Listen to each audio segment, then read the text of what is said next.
So, hello everyone, welcome to our online learning platform SP Lesson Competitive Exam.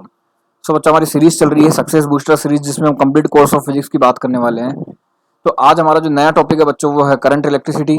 इससे पहले हमने work energy power rotational motion NLM और friction चारों topic कर लिए थे। तो इस पीडीएफ का लिंक भी आपको डिस्क्रिप्शन में मिल जाएगा, डिस्क्रिप्शन बॉक्स में आप वहाँ से डाउनलोड कर सकते हैं इस पीडीएफ को। और नीट और जेई के साथ साथ बोर्ड्स एग्जाम के लिए भी बच्चों ये यूज़फुल है, तो स्टे ट्यून्ड रहिए। और नए हैं अगर आप चैनल पे तो लाइक सब्सक्राइब और शेयर करें, और पुराने हैं तो लाइक और शेयर करना ही है। सो स्टार्ट करते हैं बच्चों। सबसे पहले बात करते हैं अपन इलेक्ट्रिक करंट की। तो इलेक्ट्रिक करंट क्या है बच्चों, आप सबको पता है, वैसे तो 10th में भी आपने पढ़ा हुआ है कि the time rate of flow of charge through any cross section is called current. I जब अपन लिखते हैं बच्चों तो लिमिट डेल्टा टी से जीरो लिखते हैं, delta Q upon delta T, या जिसको आप बोलते हो D Q by D T. If flow is uniform then I equal to आप क्यू बाई टी यूज कर सकते हो। करंट एक स्केलर क्वांटिटी है बच्चों, बिकॉज ये वेक्टर्स लॉ को फॉलो नहीं करती है। एंड इट्स ऐसा यूनिट जो है बच्चों क्या है इसकी एम्पियर, एंड सीजीएस यूनिट जो है या तो ईएमयू है या बायोट है या एब एम्पियर है। तो एक एम्पियर जो होती है बच्चों वो किसकी इक्वल होती है, वो एक एम्पियर 1/10 बायोट के या 1/10 एब एम्पियर के। ये आपको पता होना चाहिए। तो बच्चों जनरली अपन जो देखते हैं, अगर किसी कंडक्टर के ऊपर आपने बैटरी लगा रखी है तो उसके पॉजिटिव टर्मिनल से हमेशा करंट निकलती है, और ये हमेशा इलेक्ट्रॉन की अपोजिट डायरेक्शन में फ्लो होती है। यह हम जनरली कहें कि the conventional direction of electric current is the direction of flow of the positive charge. तो बच्चों अपन जब भी डायरेक्शन लेते हैं तो वो डायरेक्शन किसकी लेते हैं अपन, पॉजिटिव चार्ज की और अप्लाइड फील्ड की या इलेक्ट्रिक फील्ड की डायरेक्शन लेते हैं। और it is the opposite to the direction of flow of negative charge like electron. Okay, तो एक्चुअली में जो करंट की डायरेक्शन होती है वो is the flow of positive charge है बच्चों, करंट की खुद की डायरेक्शन नहीं है। तो आप डायरेक्शन के हिसाब से ये नहीं कह सकते कि करंट जो है वो एक वेक्टर क्वांटिटी है। करंट जो है बच्चों एक स्केलर क्वांटिटी है, बिकॉज ये वेक्टर फ्लो को फॉलो भी नहीं करती है। ओके, चलते हैं next. So the conductor remains uncharged when current flow through it. बच्चों किसी भी कंडक्टर में अगर करंट फ्लो होगी तो वो अनचार्ज रहेगा, remains, because the charge entering at the one end per second is equal to the charge leaving the other end per second. तो जितना पर सेकंड में चार्ज उसमें एंटर करेगा किसी भी एक एंड से, तो उतना ही चार्ज पर सेकंड में उस दूसरे एंड से बाहर निकल जाएगा। तो कंडक्टर तो है वो रिमेन्स अनचार्ज ही रहेगा। Okay, so for a given conductor current does not change with change in its cross sectional area। बच्चों एक चीज याद रखनी है, करंट कभी भी क्रॉस सेक्शनल एरिया पर डिपेंड नहीं कर सकती है, बिकॉज आपने जो फॉर्मूला देखा वो क्या देखा था, I equals to Q by T देखा, और उस क्यू बाई टी में कहीं भी ए नाम का वर्ड नहीं था, मतलब एरिया नाम का कोई भी वर्ड नहीं था। तो करंट जो है वो एरिया पर डिपेंड नहीं करती है। Okay, because it is current is a simply rate of flow of charge. तो ये केवल रेट है फ्लो ऑफ चार्ज की, ये किसी भी एरिया पर डिपेंड नहीं करेगी। जैसे आप ले लो, ये इस एरिया से I1 करंट है, इस वाले एरिया से I2 करंट है, और इस वाले एरिया से I3 करंट है। तो आपको दिख रहा है कि ये वाला एरिया जो है वो बड़ा है, ये वाला एरिया छोटा है, ये सबसे छोटा है, लेकिन करंट जो है वो तीनों में बराबर रहेगी। इसका मतलब ये हुआ कि I1 equals to I2 equals to I3। Okay, अब पढ़ते हैं बच्चों current due to translatory motion of charge. Translatory motion क्या है बच्चों, जैसे अगर n पार्टिकल जिसमें सबके पास चार्ज कितना है, q है, pass through a given time area, जैसे किसी इस एरिया से पास आउट हो रहे हैं बच्चों, है ना, तो वो ट्रांसलेटरी मोशन कर रहे हैं, move in a straight line. So अगर आप इसमें करंट लिखोगे तो अगर एक चार्ज होता है तो आप q बाई टी लिखते हो, तो n चार्ज है बच्चों तो आप क्या लिखोगे, nq by T. Okay, if n particles each having a charge q पास पर सेकंड पर यूनिट एरिया, अगर पर यूनिट एरिया में पास आउट हो रहा हो बच्चों तो वो एरिया भी मल्टीप्लाई हो जाता है। तो उस क्रॉस सेक्शनल एरिया ए से जो करंट एसोसिएटेड होगा वो क्या होगा बच्चों, n Q into A. Okay, और इसी के अलावा कि अगर if the current is varying with time, अगर करंट जो है वो टाइम के अकॉर्डिंग वेरी हो रही है तो चार्ज फ्लोइंग कैसे निकालोगे बच्चों, देखो I equals to d Q by D t होता है, तो d q equals to I d t हो जाएगा। अगर आप लिमिट लगा दोगे T1 से लेकर T2 तक तो आपके पास क्या आ जाएगा बच्चों, चार्ज आ जाएगा। ओके, ये कंसेप्ट भी बहुत काम में आता है बच्चों नीट में, तो आपको इसको रिमाइंड रखना है। फिर आता है कि if a point charge q is revolving in a circle of radius r with speed v. Okay, अगर कोई सर्कल में रेडियस आर है जिसकी, उसमें कोई चार्ज वी वेलोसिटी से जा रहा है, where v is the linear velocity of the charge q, then the its time period कैसे निकालोगे बच्चों? टाइम जो होता है वो डिस्टेंस अपॉन वेलोसिटी होता है। डिस्टेंस कितनी होगी? जितना इसका सरकमफेरेंस होगा, तो इसका सरकमफेरेंस कितना है? 2πr डिवाइडेड बाय वेलोसिटी कितनी है? v। तो ये आपके पास आ गया टाइम। ओके, अब आपको टाइम आ गया और आपके पास चार्ज आ गया, तो आप करंट इजीली निकाल सकते हो। तो आप कैसे निकालोगे? The average current associated with this revolving charge, I equal to Q by t लगाओगे बच्चों पार्टी। तो अच्छा, 1/t को आप क्या लिख सकते हो? फ्रीक्वेंसी। और फ्रीक्वेंसी को क्या लिख सकते हो बच्चों? Omega upon 2π, because omega equal to 2π f होता है। तो एफ इक्वल टू क्या हो जाएगा बच्चों? Omega upon 2π। ओके, या आप उसको और क्या लिख सकते हो? Q V divided by 2πr, because T की वैल्यू अगर आप रख दोगे 2πr बाई वी, तो वी चला जाएगा ऊपर, तो आंसर आ जाएगा क्यू वी बाई 2πr। ये सबसे ज्यादा फॉर्मूला काम में आता है इस वाले कंसेप्ट पे, Q we by 2πr। Okay, अच्छा यहाँ पे एफ क्या बच्चों? फ्रीक्वेंसी है, फ्रीक्वेंसी ऑफ रिवोल्यूशन जो हर्ट्ज में नापेंगे। ओमेगा क्या है बच्चों? सबको पता है, एंगुलर फ्रीक्वेंसी है, जो किस में नापते हैं बच्चों? रेडियन पर सेकेंड में। ओके, वी क्या है बच्चों? Linear velocity of the charge Q, जैसा कि मैंने पहले बताया। और आर क्या है? Radius of the circular path. Okay, चलते हैं नेक्स्ट पे। और बच्चों, if if the discharge tube N1 protons are moving from left to right, अगर किसी डिस्चार्ज ट्यूब में N1 प्रोटॉन जो है वो लेफ्ट टू राइट जा रहे हैं t सेकंड में, और N2 इलेक्ट्रॉन्स जो है वो जा रहे हैं बच्चों राइट टू लेफ्ट उसी t सेकंड में, then the net current in any association of the discharge tube is I equals to N1 plus N2 divided by T into e. अच्छा, अब जो करंट जो है बच्चों वो इलेक्ट्रॉन की अपोजिट डायरेक्शन में जाएगी, तो ये किससे हो जाएगा? लेफ्ट टू राइट हो जाएगा। Here E is the magnitude of charge of electron और प्रोटॉन। ओके, चार्ज तो दोनों पे सेम ही होता है बच्चों, मैग्नीट्यूड बस माइनस आता है इलेक्ट्रॉन में और प्रोटॉन में क्या आता है? प्लस। ओके, फिर आता है करंट कैरियर्स। करंट कैरियर्स क्या होते हैं बच्चों? जो करंट को फ्लो कराते हैं, या जिसमें जो जिसकी वजह से करंट फ्लो होता है। तो ये हर मैटर के लिए अलग अलग होता है, सॉलिड्स में अलग, लिक्विड में अलग, गैसेस में अलग, सेमीकंडक्टर्स में अलग होता है। जैसे the charge particle whose flow in a definite direction, जो अगर कोई चार्ज पार्टिकल किसी डिफाइनाइट डायरेक्शन में जा रहा हो, constitutes of electric current are called current carriers.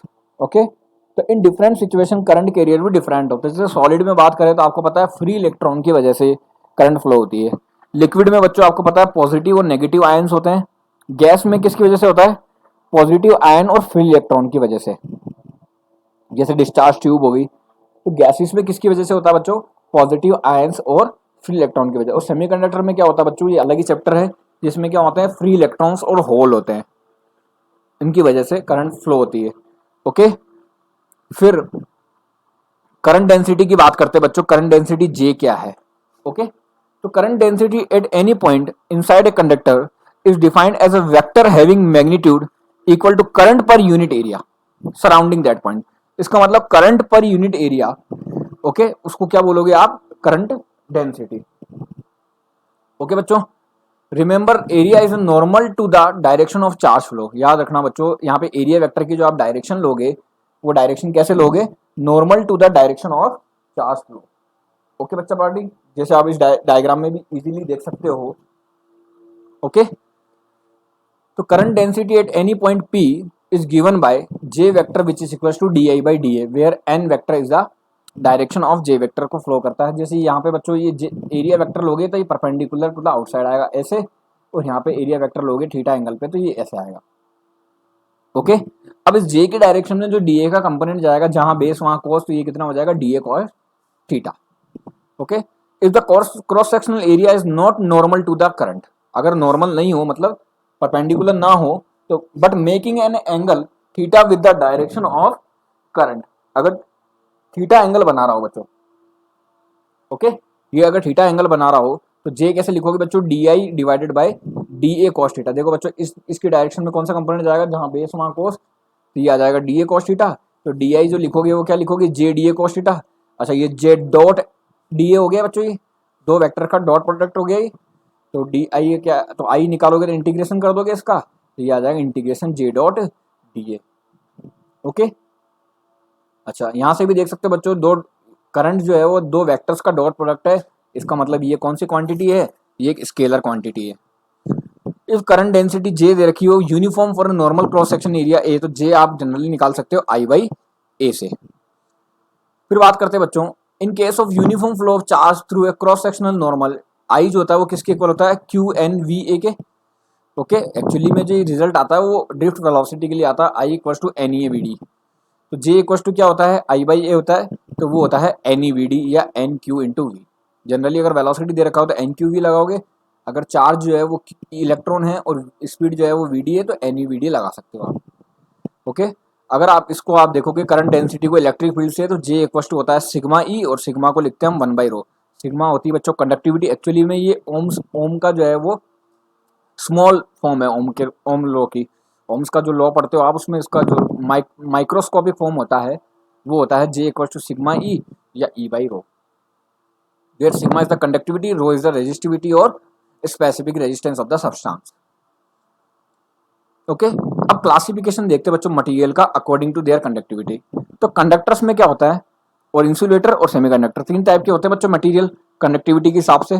तो कंडक्टर में क्या होता है, in some material the outer electron of each atoms और molecules are only weakly bounded. बच्चों वीकली बाउंडेड होते हैं ये, these electrons are almost free to move throughout the body of material, जिनको आप बोलते हो free electrons. They are also known as conduction electron, because इनकी वजह से कंडक्शन होता है, इनकी वजह से करंट फ्लो होती है, इसलिए इनको अपन क्या बोलते हैं बच्चों, conduction electron. When such a material is placed in electric, अगर ऐसे मटेरियल को आप इलेक्ट्रिक फील्ड में रख दोगे तो the free electron move in a direction opposite to the field.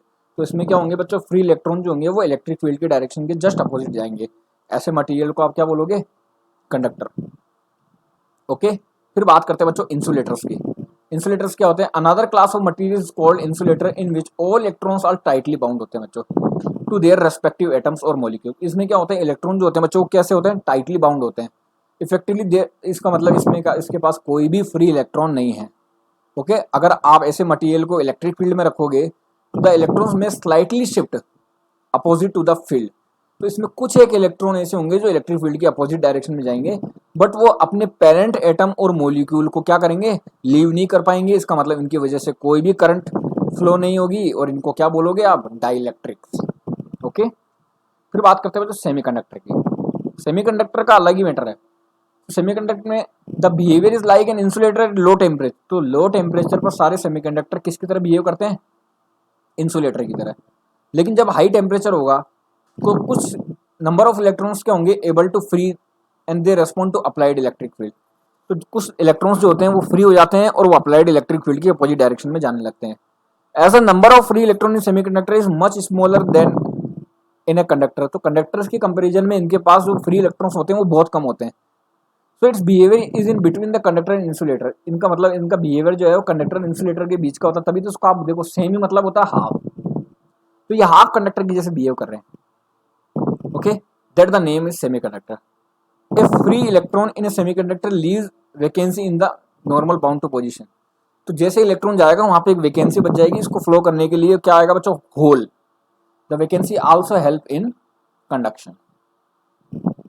फिर बच्चों बात करते हैं अपन behaviour of conductor in absence of applied potential difference. Okay, जब आपने कोई भी बैटरी नहीं लगा रखी या कोई भी पोटेंशियल डिफरेंस के ऊपर अप्लाई नहीं किया, तब कंडक्टर्स का बिहेवियर कैसा होता है वो आपको देखना है। तो इन absence of applied potential difference electron have random motion. तो एक दूसरे के साथ रैंडम मोशन करते रहेंगे बच्चों, जिगजैग मूवमेंट करते रहेंगे, जिनको आप बोलते हैं ब्राउनी मूवमेंट। तो एवरेज डिस्प्लेसमेंट कितना आएगा बच्चों, the average displacement and average velocity कितना आएगा बच्चों, 0 आता है। So there is no flow of current due to thermal motion of free electron in a conductor. याद रखना बच्चों अंडरलाइन करके, तो कोई भी करंट फ्लो नहीं होगी, किसकी वजह से, thermal motion of free electron in a conductor. The free electron present in a conductor gain energy from temperature of surrounding and move randomly in a conductor। तो ये क्या करेंगे, टेम्परेचर सराउंडिंग से एनर्जी गेन करके और ये randomly move करते रहते हैं। तो इनकी जो स्पीड आती है उनको बोलते हैं अपन थर्मल स्पीड। ओके, वो थर्मल स्पीड कैसे निकालते हैं बच्चों, half into m into v r m s का square which is equal to 3/2 KT। तो वी आर एम एस जो आती है थर्मल स्पीड वो किसकी इक्वल आती है, √3 KT/m। मतलब वी आर एम एस जो है वो √T के प्रोपोर्शनल है। ये लास्ट में मैंने क्वेश्चन डाला है, आप देख सकते हो उसको। Okay, where m is the mass of electron. तो रूम टेम्परेचर पे क्या होता है बच्चों, टी जो होता है वो 300 केल्विन होता है और वी आर एम एस जो होता है वो लगभग कितना मिलता है हमारे को 10⁻⁵ मीटर पर सेकेंड। ओके, फिर आता है बच्चों mean free path. Mean free path क्या होता है? Total distance travel divided by number of collision which is called mean free path. और मीन फ्री पाथ जनरली कितना होता है? 10 एंगस्ट्रॉम के इक्वल होता है। फिर आता है बच्चों रिलैक्सेशन टाइम, इसको टाउ से शो करते हैं। तो ये क्या होता है? The time taken by an electron between two successive collision. तो दो सक्सेसिव कोलिजन के बीच में जितना टाइम लग रहा है उसको आप बोलोगे रिलैक्सेशन टाइम। और रिलैक्सेशन टाइम जनरली कितना होता है? 10⁻⁻14 सेकेंड। ओके, तो रिलैक्सेशन टाइम को कैसे लिखोगे बच्चों? Total time taken divided by number of collision. Okay, चलते हैं नेक्स्ट पे। अब जैसे बच्चों आपने पोटेंशियल डिफरेंस अप्लाइड कर दिया या आपने बैटरी सोर्स से किसी कंडक्टर को जोड़ दिया, तो when two ends of conductor are joined to a battery, then one end जो होगा हाई पोटेंशियल पे होगा, मतलब पॉजिटिव होगा बच्चों। देखो जैसे यहाँ पे हाई पोटेंशियल पे, ये पूरा हाई पोटेंशियल पे, ये पॉजिटिव, ये नेगेटिव नेगेटिव, ये भी नेगेटिव हो जाएगा बच्चों, है ना। और दूसरा क्या होगा बच्चों? लोअर पोटेंशियल पे होगा। तो this proceed an electric field inside the conductor from point of higher potential to lower potential. आपको पता है बच्चों इलेक्ट्रिक फील्ड की डायरेक्शन हमेशा हाई पोटेंशियल से लो पोटेंशियल की तरफ होती है। और जो ई आता है वो किसके इक्वल आता है बच्चों? वी बाई एल के, जहाँ वी क्या है? ईएमएफ ऑफ द बैटरी, और एल क्या है? Length of the conductor. Okay, इस पोजीशन में क्या होगा बच्चों? इस पोजीशन में the field exerts an electric force. अब इलेक्ट्रिक फील्ड होगा तो उसमें कोई चार्ज पार्टिकल रहेगा, तो उसमें इलेक्ट्रिक फोर्स भी लगेगा बच्चों। तो electric force causing acceleration of each atom. तो एक्सेलरेशन क्या होता है? Total force divided by total mass. तो फोर्स क्या होता है इलेक्ट्रिक फील्ड में? Q E. यहाँ पे क्यू क्या है बच्चों? इलेक्ट्रॉन, तो यहाँ रख दिया minus E into E divided by M. अब आता है बच्चों ड्रिफ्ट वेलोसिटी, सबसे इंपॉर्टेंट टॉपिक। ड्रिफ्ट वेलोसिटी क्या होती है बच्चों? कि जैसे आपने इसके ऊपर एक बैटरी लगाई, तो जो रैंडमली मूवमेंट कर रहे थे इलेक्ट्रॉन, वो सारे एक सोल्जर की जैसे एक ही लाइन में जाना स्टार्ट कर देंगे विद अ कांस्टेंट वेलोसिटी। और उस कांस्टेंट वेलोसिटी को आप बोलते हो बच्चों ड्रिफ्ट वेलोसिटी। ओके, चलते हैं नेक्स्ट पे। अगर एन क्या है बच्चों? Number of electron per unit volume, मतलब पर यूनिट वॉल्यूम में नंबर ऑफ इलेक्ट्रॉन किसी कंडक्टर में स्मॉल एन है, उस कंडक्टर का area of cross section A है, वी अप्लाइड पोटेंशियल है बच्चों, E electric field inside the conductor है, आई करंट है, जे जो है करंट डेंसिटी है, रो है स्पेसिफिक रेजिस्टेंस, सिग्मा जिसको आप बोलते हो conductivity which is equal to 1/ρ। Then the current relates with the drift velocity जो होती है बच्चों I equal to n E V d होता है। मैंने आपको पहले भी बताया था अभी 2 मिनट पहले कि एन क्यू ए वी की जगह आप एन ई वी डी भी लगा सकते हो। तो वी डी यहाँ से कितना आएगा बच्चों? I upon n e. I by A को आप लिख सकते हो जे, तो ये होता है जे बाई एन ई। जे को आप लिख सकते हो सिग्मा ई। ओके, और सिग्मा को लिख सकते हो 1/ρ, तो ये हो गया ई बाई रो। ओके, और ई को आप लिख सकते हो वी बाई एल। इस तरह से आप सारे फॉर्मूले बना सकते हो, रटने की जरूरत नहीं है, आपको एक एक फॉर्मूला याद होना चाहिए, सारी टेबल बन जाएगी। ओके, तो अगर आप डायरेक्शन ऑफ ड्रिफ्ट वेलोसिटी देखोगे for electron in a metal opposite of the applied electric field. Okay, या तो वो जे की डायरेक्शन में होगा, जैसे या तो वो जे की अपोजिट डायरेक्शन में या इलेक्ट्रिक फील्ड की अपोजिट डायरेक्शन में। वीडी जो है बच्चों वो डायरेक्टली प्रोपोर्शनल होता है ई के, मतलब जितना ज्यादा इलेक्ट्रिक फील्ड होगा उसकी ड्रिफ्ट वेलोसिटी उतनी ही ज्यादा होगी। ओके, जैसे अपन बात कर लेते हैं बच्चों when steady current flows through a conductor non uniform cross section, मतलब जैसे बच्चों ये A1 है और ये A2, आपको दिख रहा है कि A2 जो है वो A1 से ज्यादा है, तो जिसका एरिया जितना ज्यादा उसकी ड्रिफ्ट वेलोसिटी उतनी कम। तो देखो VD1 जो है वो ज्यादा रहेगा बजाय VD2 के। अगर किसी कंडक्टर का आपने डायमीटर डबल कर दिया, बच्चों ये सारे क्वेश्चन सही है। ओके, अगर किसी कंडक्टर का आपने डायमीटर डबल कर दिया तो ड्रिफ्ट वेलोसिटी जो होगी वो किस पे कोई भी फर्क नहीं पड़ेगा। जैसे इसका लेस डायमीटर है, ड्रिफ्ट वेलोसिटी VD है, अगर आपने डायमीटर इसका ज्यादा रख दिया तो भी ड्रिफ्ट वेलोसिटी उतना ही रहेगा, चेंज नहीं होगा। ओके, अब कुछ एग्जांपल कर लेते हैं बच्चों। जैसे अभी करंट डेंसिटी दे रखी है आपको 2 × 10⁻⁴ जे केप, और क्रॉस सेक्शनल एरिया देखा 2 आई केप प्लस 3 जे केप। तो डॉट प्रोडक्ट में क्या करते हैं बच्चों? जे केप को जे केप से मल्टीप्लाई करोगे। ओके, तो जे डॉट डी एस करोगे बच्चों आप, तो आप इसको जे केप से करोगे तो बच्चों कितना आएगा? आई केप से करोगे डॉट प्रोडक्ट तो 0 आएगा, जे केप से करोगे कितना आएगा बच्चों? 2 3 ज़ा 6, और ये सेंटीमीटर स्क्वायर है तो आप इसको मीटर स्क्वायर में कैसे कन्वर्ट करोगे? 10⁻⁻⁴ से मल्टीप्लाई करके। ओके, तो 10⁻⁻⁴, 10⁻+4 तो कैंसिल आउट हो जाएंगे, 2 3 ज़ा कितना हो जाएगा? 6 एम्पियर। ओके, नेक्स्ट एग्जांपल आता है कि a potential difference applied to the ends of a wire made up of an alloy drives a current through it. The current density जो है दे रखी है 3+2r। आर क्या बच्चों, distance of the point from the axis, ये distance of the point from the axis है। If capital R जो है रेडियस ऑफ द वायर है, देन टोटल करंट निकालना है। डी आई किसके इक्वल होता है बच्चों, अभी पहले पढ़ा जे डॉट डी एस के, इसका इंटीग्रेशन करेंगे लेकिन जे निकालना पड़ेगा पहले। जे कैसे निकालोगे बच्चों, जे तो आपको दिया हुआ है 3+2r। एरिया कैसे निकालोगे, एरिया लिखोगे आप, अब थीटा तो जीरो हो जाएगा बच्चों क्योंकि दोनों सेम डायरेक्शन में रहेंगे। एरिया लिखोगे circumference into length of the, या आप बोले इसकी जो मोटाई है बच्चों, इसकी जो थिकनेस है वो डी आर है, तो area sorry circumference into thickness लिख दोगे तो आपके पास क्या आ जाएगा, एरिया आ जाएगा। आप इसको अंदर मल्टीप्लाई करोगे बच्चों, ये इक्वेशन बन जाएगी। आप इसको डी आर के रेस्पेक्ट में इंटीग्रेट कर दोगे, लिमिट लगा दोगे जीरो से कैपिटल आर तक, फिर आपका आंसर आ जाएगा। तो कोई भी नॉन डेंसिटी करंट डेंसिटी अगर आर पे डिपेंड करे तो आपको सॉल्व ऐसे करना है। ओके, चलते हैं नेक्स्ट कंसेप्ट पे। अब कुछ चीजें बच्चों जो याद करने की, जैसे order of free electron density कितना रहता है, 10⁻28 electron per meter cube. Okay, thermal speed जो रहती है वो रहती है 10⁻5 मीटर पर सेकंड के ऑर्डर की। मेन फ्री पाथ रहता है 10 एंगस्ट्रॉम के ऑर्डर का। रिलैक्सेशन टाइम रहता है 10⁻⁻14 मीटर पर सेकंड के ऑर्डर का। और ड्रिफ्ट वेलोसिटी जो रहती है वो रहती है 10⁻⁻4 मीटर पर सेकंड के ऑर्डर की। ये कुछ डेटाज हैं। अच्छा बच्चों देखो, अगर non uniform cross sectional area है तो आपको करंट तो एरिया पे डिपेंड नहीं करेगी, तो I1 I2 इक्वल होंगे। आपको दिख रहा है A2 जो है वो A1 से ज़्यादा है, और J जो होता है वो एरिया के इन्वर्सली प्रोपोर्शनल होता है, मतलब जिसका एरिया कम उसका J ज़्यादा, मतलब J1 is greater than J2। Okay, J जो होता है वो सिग्मा E के इक्वल होता है, इसका मतलब जो J का ऑर्डर है वो E का ऑर्डर है, ये आ जाएगा E1/2। और VD जो होता है वो भी E के इक्वल होता है, तो जो E का जो ऑर्डर है वो VD का ऑर्डर आ जाएगा, वो आ जाएगा VD1 is greater than VD2। ये हो गया बच्चों सारे कंसेप्ट क्लियर। अब बात करते हैं कुछ एग्जाम्पल के लिए। तो what will be the number of electron passing through a heater in 1 minute. 1 minute 60 second. Current दे रखी है आपको 8 एम्पियर। एन निकालना आपको, आई इक्वल Q/T या NE/T होता है, तो एन निकालोगे तो IT/E आ जाएगा। IT वैल्यू रख दोगे, T की वैल्यू रख दोगे, 1 मिनट में 60 सेकंड होते हैं, ये T की वैल्यू रख दी, आपके पास आंसर आ गया 3 × 10⁻21 electron. Okay, other example, an electron moves in a circular radius of 10 cm, constant speed दे रखी है 4 × 10⁻6 मीटर पर सेकंड। इलेक्ट्रिक करंट निकालनी होती है आपको, है ना। आई इक्वल टू क्या होता है, Q/T या NE/T होता है बच्चों। पहले आप n निकालोगे फ्रीक्वेंसी, वो किसकी इक्वल आएगा, देखो टाइम निकालते तो 2πr/v आता है, फ्रीक्वेंसी निकालोगे v/2πr आ जाएगा। ये आपने n निकाला, सबकी वैल्यू रख के, तो करंट आता है NE/T, ये आपने वैल्यू रख दी, आपका पास क्या आ जाएगा बच्चों, आंसर आ जाएगा। इसी तरह से बच्चों ये मोल कंसेप्ट से सवाल है, थोड़ा देखो उसको।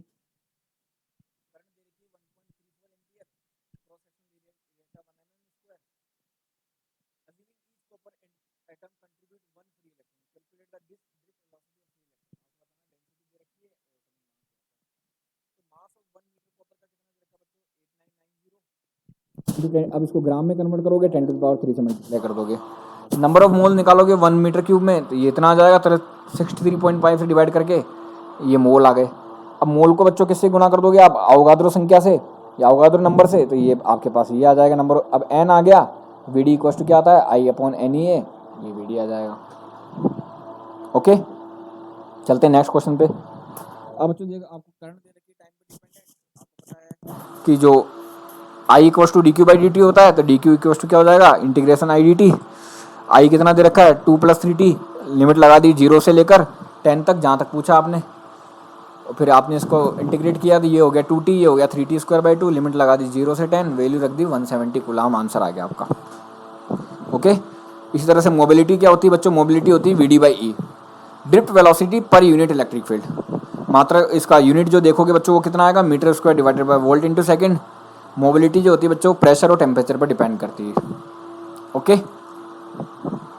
फिर देखते हैं बच्चों कुछ पॉइंट्स हैं, जैसे in absence of electric field the path of electron जो होता है वो कैसा होता है, successive collision are straight line होता है बच्चों। लेकिन प्रेजेंस ऑफ इलेक्ट्रिक फील्ड में कैसा आता है, जनरली कर्व्ड पाथ आता है। फिर बच्चों ये एम्स में आया सवाल है कि फ्री इलेक्ट्रॉन डेंसिटी निकालनी हो किसी भी मेटल के लिए, तो कैसे निकालोगे, Na × x × d divided by A. Na क्या है, एवोगैड्रो नंबर, x क्या है, number of free electron, d density of metal, A क्या है, atomic weight of metal.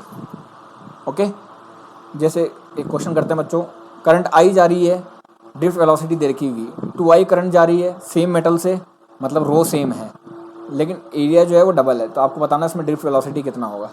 VD जो आता है वो जे अपॉन एनी के इक्वल होता है, वीडी जो है वो डायरेक्टली प्रोपोर्शनल होता है जे के, जे जो होता है वो आई बाई होता है, तो पहले के लिए लिखोगे आई बाई ए, दूसरे के लिए लिखोगे 2i/2a, क्योंकि इसका करंट भी 2 टाइम्स है और एरिया भी 2 टाइम्स है। ओके, तो ये भी आई बाई ए के इक्वल आएगा, J1 J2 सेम है तो VD1 और VD2 भी सेम रहेगा, मतलब पहले V थी बाद में V रहेगी, ऑप्शन नंबर सी। फिर बात करते हैं बच्चों, in an electrolyte 3.2 × 10⁻18 bivalent positive ion drift to right per second while, इतने मोनोवेलेंट नेगेटिव आयन जो है वो लेफ्ट पर सेकंड जा रहे हैं, तो आपको बताना करंट कितना होगा। Total current positive ion negative ion दोनों की तरफ से होगा, तो इसको लिखोगे NQ/T और इसके लिए NQ/T, ये सारे पॉजिटिव में ये नेगेटिव में, तो ये 2E आ जाएगा बच्चों और ये आ जाएगा E। इन सब की वैल्यू रखोगे आपके पास आंसर आ जाएगा 1.6 एम्पियर, जो कि आएंगे राइट साइड में। ओके बच्चों, फिर देखो, a metallic block has no potential difference applied across. No potential difference में बच्चों आपको पता है mean velocity of free electron कितनी होती है, Vrms √3kT/m होता है, या भी आपको पहले पढ़ाया 5 मिनट, तो ये प्रोपोर्शनल टू द किसके हो जाएगा बच्चों, √T के। ओके, जैसे देखते हैं, there is a current of 20 ampere in a copper wire of 10⁻⁻6 square meter, मतलब मीटर स्क्वायर। एरिया दे रखा है, number of free electron per cube या number of free electron per volume में दे रखा है आपको 10⁻29। ड्रिफ्ट वेलोसिटी आपको पूछा है, वीडी का फॉर्मूला लगाओगे, आई अपॉन एन ई है, आई दे रखा है आपको 20, एन दे रखा है 10⁻29, ए दे रखा है आपको 10⁻6 और ई जो दे रखा है वो कितना दे रखा है 1.6 × 10⁻19। सोल्व करोगे इसके पास आंसर कितना आ जाएगा 1.25 × 10⁻³ मीटर पर सेकेंड, इसका मतलब option number C. Last question बच्चों, ये भी CPMT में आया हुआ सवाल है। करंट दे रखी है आपको 1.334 एम्पियर कॉपर वायर में, और लेंथ दे रखी है इसकी, सॉरी एरिया जो length of the wire is 1 mm², cross sectional area का। If the number of free electron दे रखा है पर सेंटीमीटर क्यूब में दे रखे हैं बच्चों आपको, है ना, तो मीटर क्यूब में कन्वर्ट करने के लिए किससे गुणा करोगे, किससे मल्टीप्लाई करोगे 10⁻⁻6 से, then the drift velocity will be, तो फॉर्मूला वही है, ले बस यहाँ पे ये सेंटीमीटर क्यूब में दे रखा है, तो आप मीटर क्यूब में कन्वर्ट करने के लिए किससे मल्टीप्लाई कर दोगे 10⁻⁻6 से। तो ए की वैल्यू ये हो गई, ई की वैल्यू ये हो गई, करंट की वैल्यू ये हो गई, सोल्व करोगे 0.01 सेंटीमीटर पर सेकेंड, और अगर आप इसको 10 से मल्टीप्लाई कर दोगे तो ये mm में कन्वर्ट हो जाएगा, तो ये हो जाएगा 0.1 mm पर सेकेंड, मतलब कौन सा ऑप्शन, ऑप्शन नंबर सी। तो बच्चों कल नेक्स्ट टॉपिक पढ़ेंगे अपन Ohm's law and other topics of current electricity. So stay tuned रहिए इसके ऊपर, और लाइक सब्सक्राइब और शेयर करना है। Thank you.